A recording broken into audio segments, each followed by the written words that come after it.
Varahi silks వారి grand festive celebrations పొందండి 10,000 రూపాయలు ఆపై కొనుగోలుపై బంగారు నాణెం ఉచితంగా. పోయేసరికి అందరూ ఏమంటారు, ఏమే ఈ మధ్య పెద్ద సినిమాలు ఏం పడతలేవు అన్నట్టు మాట్లాడతారు.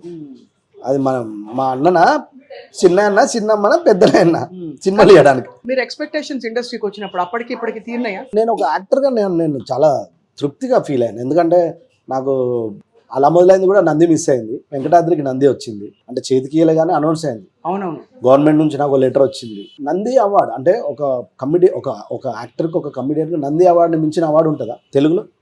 లేదు. అది కొట్టేసిన కదా, అంతే. నంది అవార్డే కొట్టిన. బాగానే చాలా 300-400 సినిమాలు చేసిన. ఇంకేముంటుంది ఉంటే ఒకవేళ రైటింగ్ ఎక్కడో రైటర్ డైరెక్టర్ అవ్వాలని ఉండే, దానికోసం ప్రయత్నిస్తారంటే అంటే చేయాలందా? మంచిగా యాక్టర్ కూడా ఉండొచ్చు కదండి, హాయిగా అట్లా యాక్టింగ్ చేసి తలకాయ నొప్పి లేకుండా. నేను అన్నది ఇప్పుడు మీరు అన్నారు చూడు, మీరు ఎక్స్పెక్టేషన్ మీరు ఏమన్నారు ఇందాక, మీరు ఇండస్ట్రీకి వచ్చినప్పుడు ఎక్స్పెక్టేషన్స్ నెరవేరాయా అంటే కమిడియన్ గా నెరవేరాయి.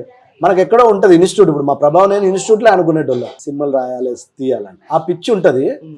బట్ అది నెరవేరితే గానీ మాట్లాడుకోవద్దు. ఇప్పుడు మనం మాట్లాడుకుని వేస్ట్ అయితే మాట్లాడుకోవచ్చు. మీకు టర్నింగ్ పాయింట్ ఇచ్చిన డైరెక్టర్ ఎవరంటారు మీరు? నేను ఇన్స్టిట్యూట్ చేసి ఆఫీసులు తిరిగే టైంలో జగడం పడ్డది. అవును, అదే చాలా ఎక్కువ అప్పట్లో. అవును, 2000 మందిని ఆడిషన్ చేసి 200 మందిని సెలెక్ట్ చేసి అందులో 100 మందిని చూసి 10 మందిని సెలెక్ట్ చేస్తే అందులో నేను ఒకటి. దానికే గోదావరికెళ్ళ బ్యానర్లు కట్టేది. ఓహో, అప్పుడు కొత్త కదా, ఇప్పుడు కట్టుమని వద్దులే అంట నేను. అంతే కదా, అంటే చెప్తున్నా. జగడం గ్యాప్ వచ్చింది 1 year. అసలు రెమ్యురేషన్ డబ్బులు డోకలేదు. పైసలు అదే అంటున్నా, 1 year డోకలేదు కదా, డబ్బులు రెమ్యురేషన్ జగడం చేస్తున్నా. మంచిగా అంటే నాకు ఎక్కువ కదా అప్పుడు, అసలు సెలెక్ట్ కూడా ఎక్కువ డబ్బులు ఇచ్చి. అసలు ఊరికే నాకు అంచనా చెప్పరా ఏమనుకోకూడదు, మగవాళ్ళ జీతం అడగద్దు, ఆడవాళ్ళ వయసు అడగద్దు. కానీ అప్పట్లో ఎంత డబ్బులు అయితే మీకు ఎక్కువ డబ్బులు అని అంచనా వేసుకుంటున్నా. అప్పుడు కన్వెన్సే రోజు మంది ఇచ్చేటోళ్ళు. రోజుకి కన్వెన్స్ బండి మీద, నాకు బండి లేదు, 6 బండి మీద 7 బండి మీద వెళ్ళేటోళ్ళు షూటింగ్. చెప్తున్నా ఆ 100 రూపాయలు కన్వెన్సే అవే ఎక్కువ అప్పట్లో. రెమ్యునేషన్ కాకుండా రెమ్యునేషన్ విడిగా ఇచ్చారు. రెమ్యునేషన్ 3 నెలలకు ఒకసారి 4 నెలలకు ఒకసారి 5,000 10,000 ఇట్లా చెక్కులు వచ్చేటి కదా. అది చూసి ఖుషి, మనం ఖుషి. రోజు 100కే ఖుషి, రోజు 100 కన్వెన్స్. 10 రోజులు చేస్తే 1000 రూపాయలు చిల్లర వచ్చేటి కదా జేబులో. అట్లా జగడం తర్వాత గ్యాబ్ ఎక్కడంటే మహాత్మా పడ్డది. మహాత్మా భీమిల్కా బడ్జెట్ అలా మొదలైంది. చూసుకోలేదు, తిరిగి చూసుకోలేదు, అందుకు బ్రేక్ అలా మొదలైంది. కానీ అలా మొదలైంది క్యారెక్టర్ లో మిమ్మల్ని అట్లా పండించాలన్న విజన్ నందిని రెడ్డి గారిదా మీద అట్లా ఒదిగిపోయారండి. మేము కడుపు నవ్వి చచ్చిపోయాం మేము ఇప్పటికి చూస్తే. అంటే ఇక్కడ ఒకటి ఉంది, బేసికల్ గా చెప్పిన కదా, మహాత్మా మొత్తం అన్నిటికీ కారణం మహాత్మా. అందులో కూడా మీరు మహాత్మా కృష్ణవంశీ గారి సినిమా సెలెక్ట్ అవ్వడమే చాలా గ్రేట్ గా ఫీల్ అయినా. మహాత్మా లొకేషన్ లో లక్ష్మీ భూపాల్ గారు నన్ను చూసి రోజు అమ్మ ఈడేంటి ఫుల్ తాగు అమ్మ బాటిల్ తాగినోడు కూడా ఇట్లా యాక్ట్ చేయడని ఆయన దృష్టిలో పడ్డది. అప్పటికే క్లైమాక్స్ ఏదో ప్లాన్ చేస్తున్నారు నందిని రెడ్డి గారు. లక్ష్మీ భూపాల్ గారు చెప్పారు, అంటే మేడంకు నా గురించి తెలియదు కాబట్టి మళ్ళీ ఎవడో వచ్చి అంత బాగోదేమో అంటే, లేదు నువ్వు అన్న చూస్తే ఇట్లా మాట్లాడమంటే, అప్పుడు ఆఫీస్కి పిలిస్తే వెళ్ళి తాగుతూ యాక్టింగ్ చేస్తే మేడం ఫుల్ ఖుషి అయ్యి అప్పుడు అలా సెలెక్ట్ అయింది. అది ఓన్లీ లక్ష్మీ భూపాల్ గారే నందిని ఇంప్రెస్ చేయడానికి.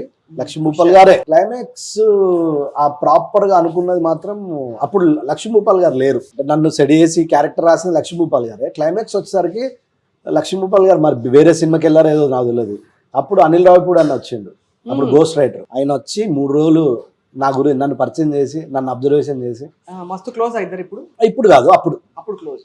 ఇప్పుడు క్లోజ్ అంటే క్లోజే ఇప్పటికి ఫోన్ మాట్లాడతా. అప్పటికి ఇక బిజీ అయిపోయారు, పెద్ద డైరెక్టర్ అయిపోయారు. నాకు గ్యాప్ వచ్చింది. ఒక సినిమా చేసిన అన్నతో, సాంగ్లో చేసిన రవితేజ గారి సినిమా. అలా మొదలైంది. ఇంతమంది కారణం నాకు, నా లైఫ్ కి. అక్కడి నుంచి సెట్ అయిపోయారు. వాళ్ళ తాగుబోతు రమేష్ అంటే రీప్లేస్ చేయలేము. ఎంఎస్ నారాయణ గారు ఒక టైంలో తాగుబోతు క్యారెక్టర్స్ పెట్టింది పేరు, కానీ ఆయన ఒక స్టైల్లో ఉండేది. మీరు మాత్రం అసలు కడుపు పిచ్చగా నవ్వించే. మా కోసం అలా మొదలైంది 2 డైలాగ్.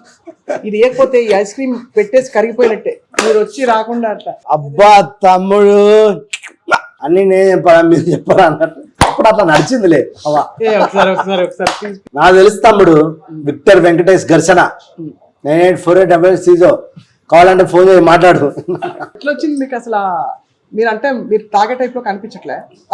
నేను తప్పను, తప్పు రైట్ అని వాళ్ళ ఇష్టం. నేను చాలా ఇంటర్వ్యూలో చెప్పిన, చాలా మందికి తెలుసు. మా ఫాదర్ సింగరేని, మాది గోదావరికని కదా. కోల్బెల్ట్ లో అందరు చాలా మంది తాగుతారు, అది వెరీ కామన్. వాళ్ళకు రెగ్యులర్ డ్యూటీ లాగా, వాళ్ళకు డ్యూటీ మంది తాగడం. మా ఫాదర్ ని చిన్నప్పటి నుంచి చూసి అబ్జర్వేషన్ చేసి నాకు తెలియకుండా మా మదర్ ని, అంటే అప్పుడో ఇప్పుడు గొడవ అవుతుంది కదా పెళ్ళం మొగలకు, అప్పుడు మా మదర్ డల్గా ఉన్నప్పుడు వెళ్ళి తాగుబోతు యాక్టింగ్ చేస్తుంది ఫాదర్ లాగా. అది ఫుల్ ఖుషి అయ్యేది. మా మదర్ని నవ్వించడానికి చేసిన యాక్టింగ్ అది అప్పుడు నాకు యాక్టింగ్ అని తెలియదు, అది అందరికీ చెప్పుకొని ఖుషి అయ్యేది. దాన్ని నవ్వించడానికి చేసిన తాగుబోతు నటన నా జీవితంలో గొప్ప పేరు వచ్చింది, ఐడెంటిటీ తెచ్చిపెట్టేసింది. అయితే డాడీకి థ్యాంక్స్ చెప్పాలి అయితే. అంటే కాదు, ఈ విషయం గురించి ఒక మాట చెప్తా. నేను బాగా బిజీగా ఉన్నప్పుడు పరుచూరు వెంకటేశ్వర గారు, పరుచూరు గోపాలకృష్ణ గారు వాళ్ళ అబ్బాయి పేరు మీద నాటకాలు ఏవో చేస్తారు అప్పుడప్పుడు, రవీంద్ర భారతిలో స్కిట్లు చేస్తుంటారు. ఒకరోజు సడన్ గా నన్ను పిలిచి ఒక స్కిట్ చేయాలంటే వెళ్ళిన, షూటింగ్ లో ఉన్నా, టకటక్ వెళ్ళి చూసుకొని వెళ్ళిపోయినా, రేపు వస్తా సార్ అని. నేను వెళ్ళిన తర్వాత పరుచూరు వెంకటేశ్వరరావు గారు, గోపాలరావు గారు, ఈ అమ్మ చరిత్రలో ఎవడైనా తండ్రి తాగితే అలా కుటుంబం నాశనం అవుతుంది, ఈ తండ్రి తాగి భవిష్యత్తు ఇచ్చింది అన్నాడంట. ఆ విషయం నాకు రామ్ జగన్ అని ఉన్నాడు కదా, గుండు జగన్ మహాత్మలో, అవునవును, జగన్ అన్న ఫోన్ చేసి చెప్తే చాలా, అంటే నా లైఫ్ లో అది చాలా కిక్ అనిపించింది. ఏ తండ్రి అయినా ఆస్తిపాస్తులు ఇస్తారు, అది ఆడ అదృష్టం బాగుంటే అవి ఉంటాయి, లేకపోతే లేదు. మా అయ్య తాగుబోతు ఇచ్చిండు, అది ఎప్పుడు ఆన్లో ఉంటుంది. ఇప్పుడు అమ్మ వాళ్ళు ఎక్కడ ఉంటారు రమేష్ గారు? నాకు అమ్మ నాన్న అప్పుడే చనిపోయారు. అమ్మ నాన్న చనిపోయిన తర్వాతనే చెల్ల పెళ్లి చేసి ఇండస్ట్రీకి వచ్చినాం, ఏదో బ్యాగ్ పట్టుకొని ఇండస్ట్రీని. అప్పటికి మీకు పెళ్లి కాలే? కాలే, అప్పుడు 25 సంవత్సరాలు, 24. మీరే సెట్ చేసుకున్నారా మీ వైఫ్ ని, లేకపోతే అరేంజ్ మ్యారేజ్? Arrange marriage. అంటే పేరు వచ్చి ఫ్లాట్ కొనుక్కొని గచ్చిబౌలిలో, పర్లేదు మనం ఇప్పుడు చేసుకోవచ్చు అంటే అట్లా అప్పుడు చేసుకున్నారు. మీ ఆవిడ ఏమంటారు మిమ్మల్ని మీ యాక్టింగ్ చూసి? మా ఆవిడకు షాకు, ఎందుకంటే గుండె జారి గల్లంత అయింది, అలా మొదలైంది, ఇవన్నీ చూసి నవ్వుకున్నది కదా. అతనే పెళ్లి చూపులకు వస్తానంటే డౌట్ వాళ్ళకు. వెళ్ళి చూసి వెళ్ళిన, మరి మళ్ళీ వస్తాడో రాడో అంటే. మా అత్తగారికి పెద్దగా ఇష్టం లేదు సినిమా యాక్టర్లు అంటే. చాలా గవర్నమెంట్ ఇరిగేషన్ డిపార్ట్మెంట్ లో చేసింది, ఇప్పుడు రిటైన్ అయింది. ఫస్ట్ ఓకే అన్నారు, తర్వాత వద్దనుకున్నారు. నాకు తెలిసిన ఆయన ఒక ఆయన కామారెడ్డిలో ఉంటాడు, దయాకర్ గారు అని, అతను డైరెక్టర్, ఓ సినిమా చేశాడు. నాకు అతను చెప్పాడు అన్నట్టు మా గురించి, లేదా అబ్బాయి మంచోడు అని. అట్లా ఓకే అన్నారు. గాడ్ స్క్రీన్ ప్లే, డిస్నీ 400 సినిమాలు చేశారు. దేవుడా, అంటే మాకు చెప్పుకునేవి కాదు కాదు, ఇక్కడ ఒక లాజిక్ ఉంది.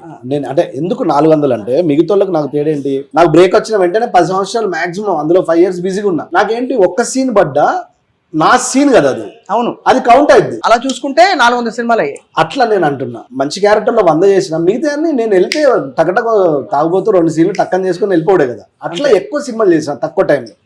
అట్లా మీ పర్ఫార్మెన్స్ చూసి డైరెక్టర్లు ముగ్ధులైన సందర్భాలు నందిని రెడ్డి గారు అయింటారు గారు. నందిని మా నందు నేను తెలుసుకుంటాను. అఫ్ కోర్స్ రాజమౌళి గారు నా గురించి చెప్పారు, నేను కాదంటలేను.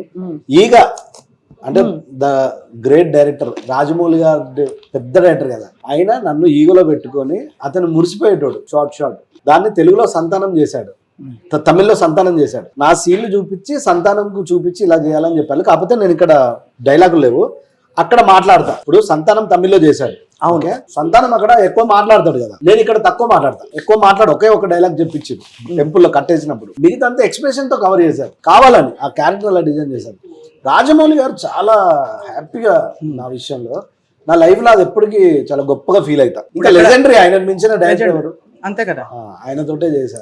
అంటే సుకుమార్ గారు నా ఫస్ట్ సినిమా, నాన్నకు ప్రేమతో, కృష్ణవంశీ గారు, రాజమౌళి గారు, పూరి జగన్నాథ్ గారు, అంటే వినాయక్ గారు, అందరితో ఒక్కొక్క సీన్ మంచి క్యారెక్టర్ చేశారు. అంటే మినిమం మాక్సిమం అందరు డైరెక్టర్తో చేశారు. సో అంతే, మీకైతే టిక్కులు పడిపోయాయి. అంతే నాకు అది ఈ డైరెక్టర్ తో చేయలేదంటే ఖచ్చితంగా మీ క్యారెక్టర్ పడాల్సిన ప్లేస్ ఉంటే మిమ్మల్ని వదులుకోరు ఎవరు.